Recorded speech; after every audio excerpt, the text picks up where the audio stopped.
अस्सलाम वालेकुम जी। I hope तुम सारे फिट फाट हो गए तो बहुत ज़्यादा खुश हाँ मैं, बहुत ज़्यादा खुश हाँ मैं कि मेरे जो सबसक्राइबर्स ने वो 50 हो गए ने अल्हम्दुलिल्लाह। तो ये सारा कोई थोड़ी वजह तो है, जे तुम मैंने सपोर्ट ना करते तो मेरे 50 सबसक्राइबर नहीं होने सन। तो बहुत ज़्यादा शुक्रिया तुम सारिਆਂ ਦਾ। इसी तरह सपोर्ट करते रहो। तो इत्थे मैं जो है वो गर्म कर रही हूँ चाह, तो चाह के नाल अंडा मैं बनाया, अंडा बनाया है। इतने चाह गर्म हो रही है, अम्मा और हम पराठे पा के छोड़े हुए हैं। तो आप हम सारा कुछ कटांगे तो नाश्ता कराएंगे। लेकिन उस तो पहले मैं क्या जरा एक शुक्रिया की वीडियो लाजमी बनानी चाहिए है। जी मेरी अचीवमेंट सी मैं एक रखे हुए सी कि मंजिल है मेरी, इतने मैं पहुँचा है उत्थे तुसा लोगों मैंने पहुँचा दिता है। 50 सबसक्राइबर मेरे हो गए हैं अल्हम्दुलिल्लाह। You very happy. तो ये सारा कुछ तुसा नहीं वजह तो होया, तो तुहाडा शुक्रिया अदा करना तो बनता है। तो उम्मीद भी मैं करना तुम इसी तरह मैंने सपोर्ट करते रहो। तो इन फ्यूचर इंशाल्लाह फैमिली व्लॉग्स भी आया करेंगे।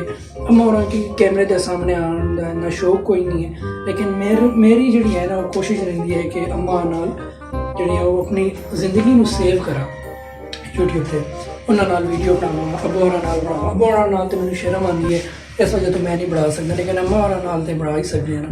तो कोशिश करते हैं तो इंशाल्लाह इन फ्यूचर ज़रूर बढ़ावांगे। हम और की एग्री कराएंगे कि जी प्लीज़ तुम जड़े हो ना आओ कैमरे के सामने मेरे नाल वीडियो बनाया करो। ठीक है ना, हम और कहते नहीं कैमरा दूर कर दे। तो आप ऑन कर लगे हैं इंशाल्लाह नाश्ता। तो तुसां दा बहुत बहुत शुक्रिया एक बारी फिर।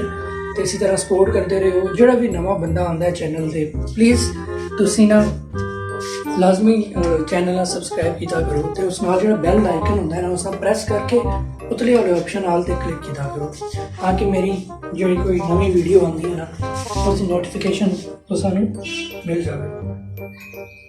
नाश्ता साडा रेडी हो गया तो हम व्लॉग एंड करने इंशाल्लाह। और मेरी नेक्स्ट जी अचीवमेंट है, नेक्स्ट मेरे जो जहन है ना वो है 100 सबसक्राइबर, 100 सबसक्राइबर। ये थोड़ी वजह नाल ही होगा जे तुम मैंने सपोर्ट करोगे, मेरी वीडियो शेयर करोगे। अल्लाह हाफिज़।